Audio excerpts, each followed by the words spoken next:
The first crash against the window was so loud it shook the pictures on the wall. A young couple, newly married, sat upright in bed in their second-floor apartment. They were laughing moments before, but the sound that split the air was no ordinary noise. It was personal, violent, as if something had chosen their window, their room, to attack. And when Paul rose to investigate, pulling up the blinds to face the night, he saw nothing. The alley outside lay empty.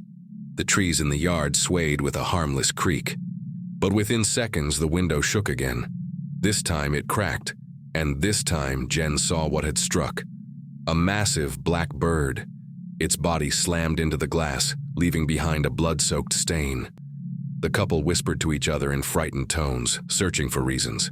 Maybe it was an accident. Maybe the bird was confused or sick.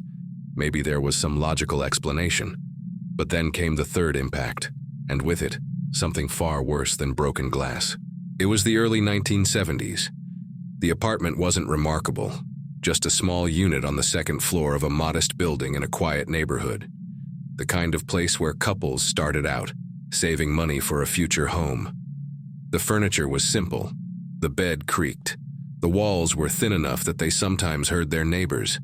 On this night, Paul and Jenn were sitting up in bed, still adjusting to married life. They were talking about the future, the kind of small dreams newlyweds share late at night. There had been nothing unusual about the day. No omens, no signs, just errands, dinner, conversation. And then, the sound. The bang that shattered their comfort. When the window cracked under the second blow, Paul's nerves finally gave way. He rushed back to the blinds, yanking them up, searching desperately for a culprit. The alley remained empty, but Jenn had seen it clearly. A huge dark bird, its feathers lost in the shadows of the night sky, had hurled itself into the glass. She had seen the sharp beak, the spread of its wings, and the blood it left behind as it struck with impossible force. The bloody streak across the glass was undeniable proof. But what bird would crash into a second-story window in the middle of the night? Not once, but twice. Paul pressed his face to the glass, scanning the ground below. If such a creature had hit the pane so hard, its body should have been broken, lifeless on the pavement. But there was nothing, not a single feather, no movement. The couple pulled the blinds shut again, their nerves fraying. They sat back on the bed, voices trembling, whispering explanations that convinced neither of them. And then, before they could even calm themselves, it came again. The third crash shook the entire room. But this time, the sound was just the beginning. As soon as the bird hit the glass, the couple felt the air in the room change. The atmosphere thickened, heavy and suffocating, pressing down on them like invisible weight. They tried to move, tried to scream, but they couldn't. Both Paul and Jenn were frozen in place. Their bodies remained propped upright against the headboard, eyes wide but utterly paralyzed. Their chests burned with shallow breaths. Their muscles refused to obey. Even the simplest motion, a blink, a twitch of the lips, was impossible. It was as though the air itself had turned to stone, trapping them in their own skin. The silence was broken only by the faint hum of the bulb overhead. The room seemed alive, thick with something that was not of this world. And then came the feeling. Dread. Pure, absolute dread, as if evil itself had seeped into the walls, into the bed, into their very bones. Both of them felt it pressing down, smothering them, like a great weight had settled across their chests, like someone invisible and merciless was lying on top of them. Seconds crawled by with excruciating slowness. 30 seconds stretched into eternity. Each heartbeat was a hammer inside their skulls. Both of them began to cry silently. Tears slipped down their cheeks, unstoppable, born not from sadness but from primal terror. And still, they couldn't move. Until, as suddenly as it began, it was gone.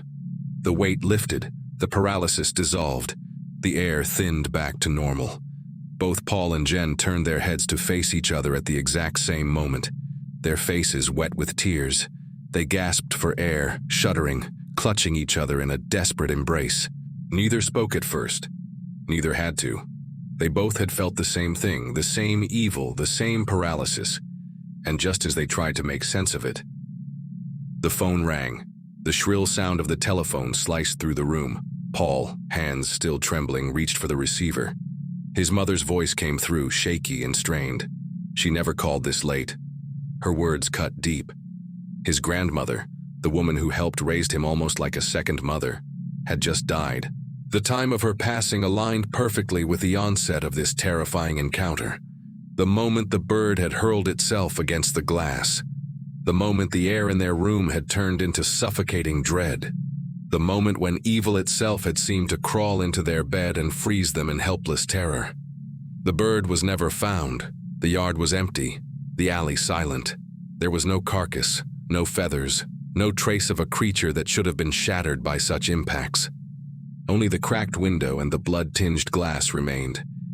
But what had it meant? Was it a messenger? A sign of death? An omen that his grandmother's life had ended? Was it his grandmother herself, taking the form of a bird to say goodbye? Or was it something far darker, an entity that latched onto the moment of death, feeding on grief and fear, pressing its weight onto the living? His grandmother had been a woman of kindness, warmth, and comfort. She would never have wanted her grandson or his new bride to feel such fear. So what had it been? The couple never experienced anything like it again. Not in that apartment. Not in the years that followed. Life continued, as life always does. But the memory never left them. They carried it like a wound that never healed. A shard of glass lodged in their minds. Every knock on a window, every strange noise in the night, carried with it the echo of that moment. The moment a bird became a harbinger. The moment death itself knocked at their window. The story ends without answers. The bird was never found. The window bore its scar. The call confirmed the death, and Paul and Jenn were left with nothing but questions. Was it a messenger from the other side? A cruel coincidence? Or proof that evil itself exists, waiting for grief to open a doorway? Decades later, the mystery remains. The memory still lives in them, raw, vivid, impossible to dismiss. But here is what makes it worse. Paul sometimes wonders if it was never about the bird at all. If the creature was only a mask, a shadow thrown across the glass to distract from what really pressed into their room that night. Something ancient, something hungry. And if that's true, then the question isn't why it came once. The question is why it never came back. Did it get what it wanted? Or is it still waiting, patient in the darkness, for the right night to return? The bird left no body, no feathers, no proof. Just a crack in the glass and the weight of fear. And so the story leaves you with this. If you ever hear a knock at your window in the dead of night, if you ever see the flash of black wings or feel the air turn heavy in your lungs, remember Paul and Jenn. Remember what came for them when death passed through their family. And ask yourself, what would you do if the bird of death came for you?